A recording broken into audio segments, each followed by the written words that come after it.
How did you know where we were? Trinity struggled to hide her relief at seeing Rhys. She knew he thought of her as a damsel in distress, and she didn't want to give him that satisfaction. Rhys smirked. He leaned forward, putting a hand on either side of Trinity on the edge of the mall fountain where she was sitting. I could have traced your mark. Rhys brought his face close to Trinity's before putting his nose into her hair. But I was able to track you by your scent as soon as I was in the mall. Didn't you notice my scent too? Would the other wolves be able to track me here? Trinity leapt up. No. All of the people here would hide you from them. Rhys grinned. Your smell is stronger to me than anyone else's, just as I'm sure mine is stronger to you. Rhys was enjoying this exchange too much. Trinity suspected he was up to something. She looked around at everyone who arrived with Rhys. Behind him were guards from the pack, David, Shane, and Sean. Noah and Carter stood to his left and right. There was no one else in the world who could make Trinity feel safer, Rhys included. As much as he pushed her away, Trinity knew that their mate bond was too strong for him to allow anything to happen to her. Noah and Carter were family, and they would always protect her, and the guards had sworn an oath to protect her at all costs. Vincent, take the guards, search the area, and capture at least one of those rogues. Rhys barked out orders. I want to know why they were on my land and hunting my Luna. Yes, sir. The men dispersed. Noah and Carter, I want a caravan back to the estate with Noah in the lead and Carter following. If there are no problems, you will return here to pick up the others. Rhys's words spun around Trinity's head for a moment before they clicked. He had just given orders to everyone except for her, meaning... Oh, goddess, we're going to be alone again. Trinity didn't know how much more alone time with Rhys she could stomach.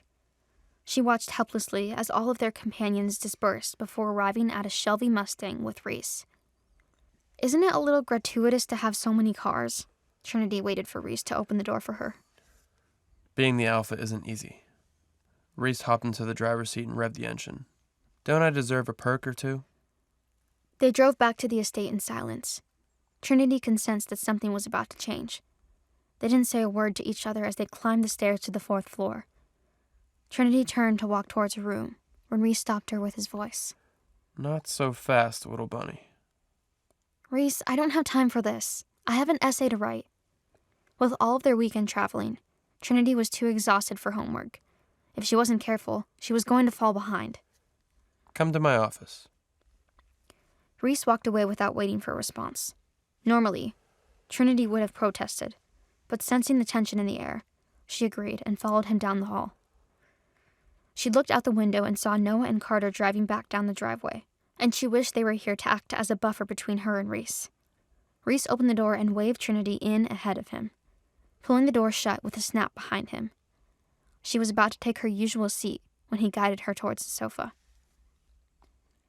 So he wants this to be a casual conversation? Trinity wondered if that meant he wanted to comfort her because she had a tough day, or calm her because he was going to tell her something she wouldn't like.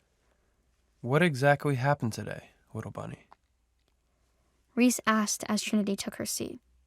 He sat in the far corner of the sofa, lounging leisurely. But Trinity could sense that he was anything but relaxed. I thought you were already informed. Trinity shifted uncomfortably. Didn't Vincent tell you everything? I want to hear it from you, Rhys growled. I went to class with Vincent as usual.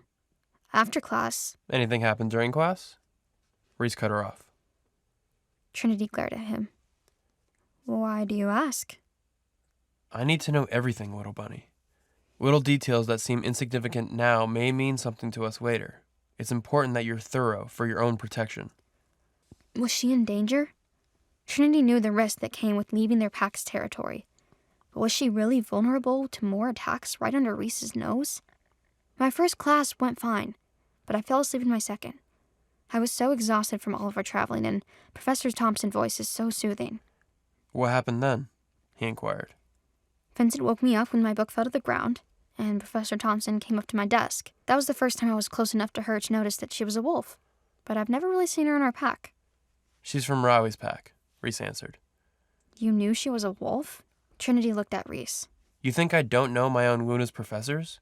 She is not from our pack. She's from Riley's. She lives between our territories and commutes for work purposes. She is an ally, he added.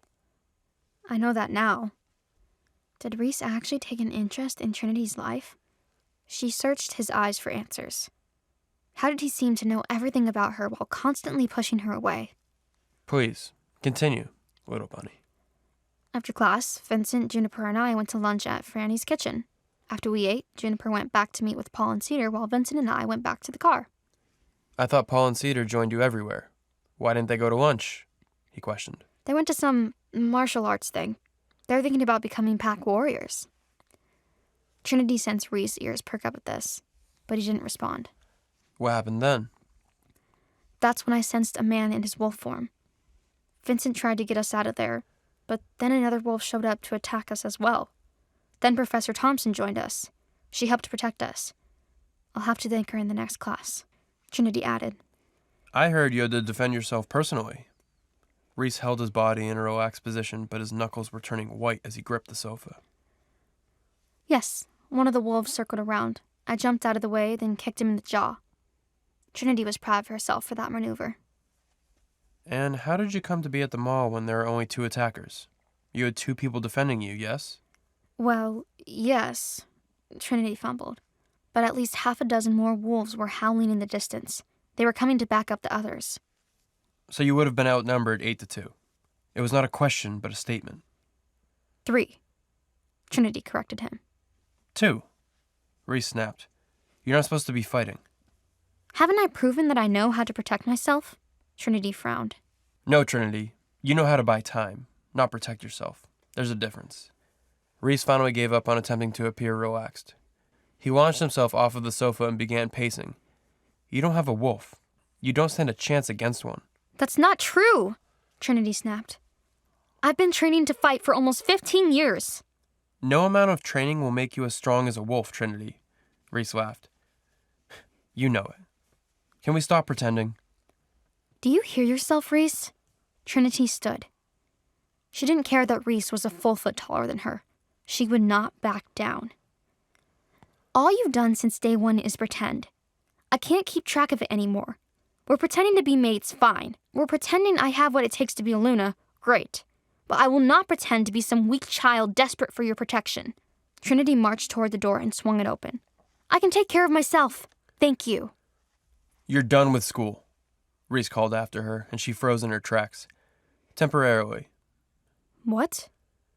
Trinity turned around. My #1 priority is to keep my pack safe. The pack needs you alive, Rhys added. I'm almost done with the semester. Trinity had never begged Rhys for anything, but he couldn't be serious about asking her to drop out of school. She had studied so hard for her entire life. Without a wolf, her education was what she relied on to make something of herself, and to be a valuable member of the pack. Let me finish the semester, at least. I can't risk you being attacked again. Rhys couldn't even look at her. So I'm just gonna lose all the work I put in this semester? All the work I put in for over a decade to get to where I am today. As much as she hated letting Rhys see her upset, she felt the tears begin to sting at the back of her eyes. I'll work something out so you can still take your exams. But you cannot go to class until we get this rogue situation under control. How long will that be? Trinity demanded. I don't know.